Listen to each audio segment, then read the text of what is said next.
अतुल सुभाष को किसने मारा? ये नाम सुनकर कुछ लोगों को लग सकता है कि ये कौन है। कुछ लोग पूछ सकते हैं कि अचानक आज एक शख्स की खबर क्यों आपको बताना जरूरी समझा जा रहा है, क्योंकि बेंगलुरु में एआई इंजीनियर ने खुदकुशी से पहले लिखा है कि मैं पैसे देने से इनकार करता हूं और मैं मौत को चुनता हूं। कोर्ट के बाहर गटर में अस्थियां बहा देने तक की बात लिखकर जाने वाले अतुल सुभाष ने पत्नी, ससुराल और न्यायिक व्यवस्था में निचले स्तर पर जड़ जमाकर बैठे भ्रष्टाचार को अपनी खुदकुशी की वजह बताया और यह सवाल सबके लिए छोड़ दिया कि क्या न्याय मिलेगा? क्या जितनी आवाजें महिलाओं को इंसाफ दिलाने की उठती हैं, पुरुषों के लिए क्यों नहीं उठती? मुझे खुद को ही खत्म कर लेना बेस्ट है मेरे लिए, क्योंकि जो मैं पैसे कमा रहा हूँ उसी से मैं अपने दुश्मन को बलवान बना रहा हूँ। वही पैसे मुझे ही बर्बाद करने के लिए यूज हुए और ये साइकिल बढ़ता ही रहेगा, है ना। मेरे ही टैक्सेस के पैसे से ये पुलिस सिस्टम मुझे और मेरी फैमिली को और बाकी लोगों को भी हैरास करेगा, जो अच्छे लोग हैं।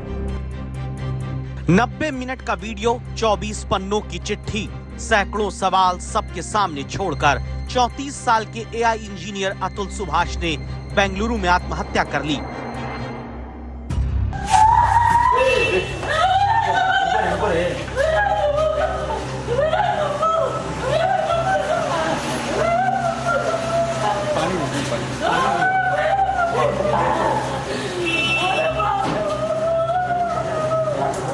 अतुल सुभाष का परिवार अचानक अपने बेटे, अपने भाई के उस कदम को उठा लेने से टूट चुका है जिसके बारे में सोचना भी अपराध है।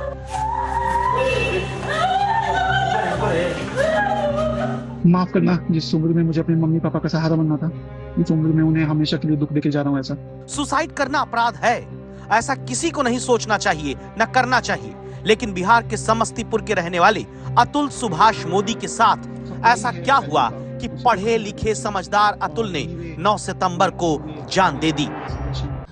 मेरा बच्चा को टॉर्चर किया, हम लोग को वो भी टॉर्चर किया, पर मेरा बच्चा अपने ऊपर सब लेके अपना मेरा बच्चा सब बर्दाश्त किया, हम लोग को भी नहीं सहने दिया। अपना कष्ट अपने झेलता रहा, अंदर ही अंदर घुट गया, एकदम बर्दाश्त से बाजुल कर दी। मेरा बच्चा एकदम अंदर से टूट गया था रे बाप रे बाप। मेरा बच्चा अंदर से बिल्कुल टूट गया था। इतना टॉर्चर हुआ मेरा बच्चा कि टूट गया एकदम अंदर से। वो हैंग कर रहा था और अपने आगे लिखा हुआ था जस्टिस मी। सो वो मेरे से बहुत ज़्यादा ये था कि ऐसे कैसे कर सकता है। मेरे से बहुत ज़्यादा वो बड़ा दिल वाला था, मतलब हर चीज़ में वो आगे रहता था मेरे से। मुझे कोई दिक्कत आती थी तो वो हमेशा आगे खड़ा हो जाता था। वो ऐसा कैसे कर सकता है? वो इतना कमज़ोर कैसे हो सकता है? अतुल ने सुसाइड के वक्त जो टी शर्ट पहनी उस पर लिखा था जस्टिस इज ड्यू।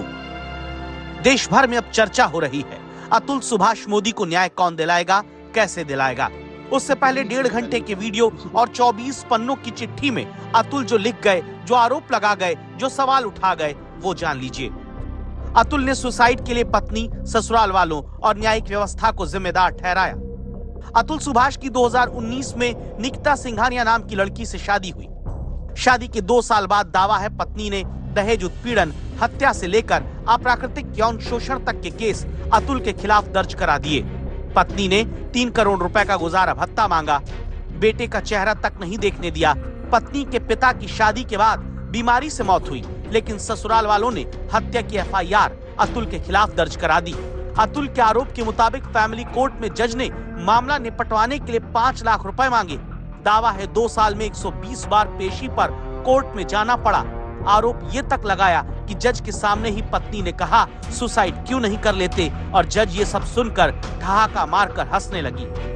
ये मेरी कुछ अंतिम इच्छाएं हैं। अतुल ने पत्नी, ससुराल और जुडिशियल सिस्टम के आगे हार कर आत्महत्या कर ली और अपनी आखिरी इच्छा तक बता गए। मेरी कुछ आखिरी इच्छाएं जो हैं ये हैं, ज्यादा मुझे उम्मीद तो नहीं है, लेकिन अभी भी मैं अपनी वाइफ को बोलूंगा कि उसमें तो कोई वैल्यू नहीं है, मेरी वाइफ में खुद। तो मेरे बच्चे को क्या ही बड़ा करेगी वैल्यू के साथ। मेरे पेरेंट्स को मेरा बच्चा दे रहे, वो उसको बेटर वैल्यू के साथ बड़ा करेंगे। और I think she should have done it with me, she should have given the child to me, but मुझे बच्चे से अलग रख के दुख पहुंचाने के लिए उसने किया है, जबकि उसे भी पता है वो बच्चे को रेज करने में अक्षम है। खुद ही बोली कि मैं बच्चे के पाल परवरिश के लिए पैसे भी नहीं है अगर तुम्हारे पास, तो हमें दे दो बच्चा, हमें, मेरा आखिरी अंश है, मेरे माँ बाप को दे दो, वो बहुत नाजों से पालेंगे उसे, और मेरा भाई एक बहुत अच्छा आदमी है, वो भी पालेगा उसे। अतुल के मुताबिक पत्नी ने 4.5 साल के बेटे से मिलने नहीं दिया। अपने बेटे के लिए अब मौत से पहले अतुल एक तोहफा छोड़ गए, जो चाहते हैं कि वो 2038 में 18 साल का होने पर खोले। आरोपी ससुराल पक्ष इस विवाद में अब तक सामने बोलने कुछ नहीं आया, आते ही उनका पक्ष भी सामने रखा जाएगा। चाहता हूँ कि उसकी जस्टिस मिले। मैं ये चाहता हूँ कि वो जो करके गया है वो उस पर बहुत सारे लोग आज की डेट में मतलब इस चीज़ों से, इस हरासमेंट से गुजर रहे हैं, but nobody take that much of step that जो मेरा भाई ने लिया है, और वो एक सबक सिखाना चाहता है गवर्नमेंट को जो करप्शंस चल रहे हैं उन लोगों के खिलाफ। Even he put in the suicide note as well, there is a corruption by the जज। दस्तक देता सवाल यही है, महिलाओं के हर अधिकार पर आवाज उठाने वाला समाज क्या पुरुषों के अधिकार पर भी मुट्ठियां तानेगा? जीते जी जो अतुल को न्याय नहीं मिला, वो क्या मौत के बाद मिलेगा? क्या फिर कोई अतुल इस तरह लाचार ना हो? इसके लिए न्यायिक व्यवस्था अपने भीतर झांकेगी।